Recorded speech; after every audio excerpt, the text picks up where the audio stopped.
ત્યારે યુદ્ધના કારણે સ્ટેટ ઓફ હોર્મુઝ ઈરાને બ્લોક કરી દીધો છે, જે તમને અને મને બધાને ખબર છે. પણ તમને એવું થતું હશે કે આ 33 કિલોમીટરનો સ્ટેટ ઓફ હોર્મુઝ માત્ર જહાજોને આવવા માટે અને જવા માટે છે, અને આટલો લાંબો છે તો જહાજોની આટલી બધી ટ્રાફિક શેની થઈ રહી છે. પણ એવું નથી. જેમ ગાડીઓમાં આવવા જવા માટે રૂટ કે રોડ નક્કી હોય, એવી જ રીતે સ્ટેટ ઓફ હોર્મુઝમાં 3 કિલોમીટર જવાનો અને 3 કિલોમીટર આવવાનો એક નિર્ધારિત જહાજનો રસ્તો છે કે જહાજો ત્યાંથી જઈ પણ શકે છે અને આવી પણ શકે છે. હવે અહીંયા શરૂ થાય છે ઈરાનની ગેમ.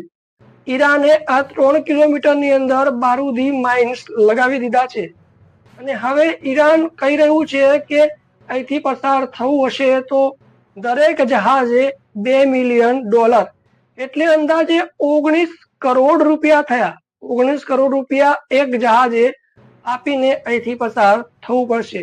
મુજબ જાણવા મળી રહ્યું છે કે અહીંથી અત્યાર સુધી 95 થી વધુ જહાજો પસાર થઈ ચુક્યા છે, અને જો ઈરાને 95 જહાજ જોડે 19 કરોડ રૂપિયા લીધા હોય તો અત્યાર સુધી ઈરાને 1875 કરોડ રૂપિયા વસૂલી લીધા છે.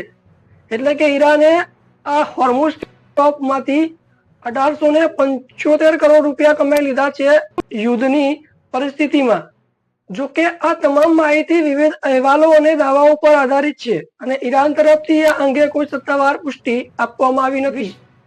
આ યુદ્ધની પરિસ્થિતિમાં ઈરાને કમાવાનો એક રસ્તો શોધી લીધો છે, જેથી તે બહુ જ આવક કરી રહ્યું છે.